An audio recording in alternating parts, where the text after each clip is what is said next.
I'm here with Pat King, who the people that he likes get to call him PK. So I'm going to call him PK.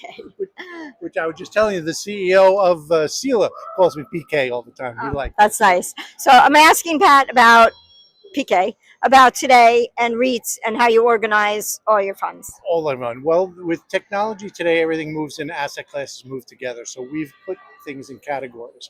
I handle most of the REITs and debt instruments, which are closed-end funds and preferred stocks. So we track them because the debt market dwarfs the equity market.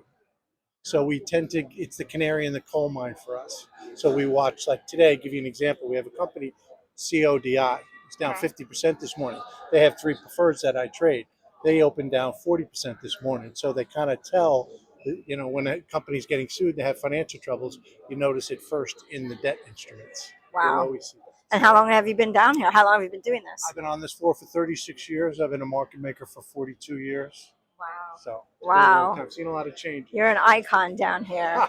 I think I'm just an old person down here. I remember when you couldn't walk. There was no You could space. not. That's right. That's why we had these lines. Yeah. You weren't a broker. You weren't allowed on the floor. 6,000 people, 6 trading rooms, auction market trading. So we'd only trade 1 or 2 stocks. Today, I have 355 securities in front of me. But what's different about the New York Stock Exchange is that every one of these companies, all 3,000 on the floor, is actually assigned to a person. So all these companies, asset managers, and the 90 companies that I do have know I'm their market maker.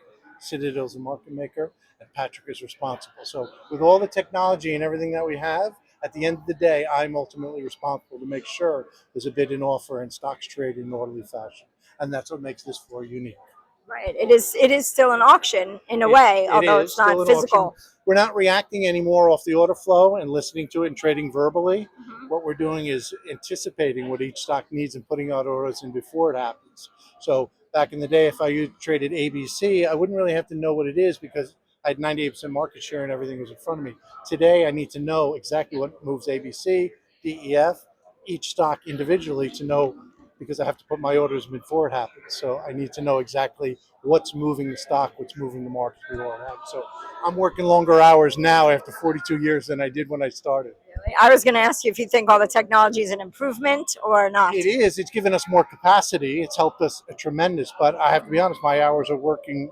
Like I said, I'm in before 8, and I'm in the office sometimes till 6. Whereas before, I used to show up at 9:15. We'd open, we'd trade, and you could leave at 4:05. That's right. I had clerks. I had a team upstairs. We had a whole bunch of people doing it. So now I'm the clerk, the broker, listed client services, and the compliance that I have to do. So we do it all.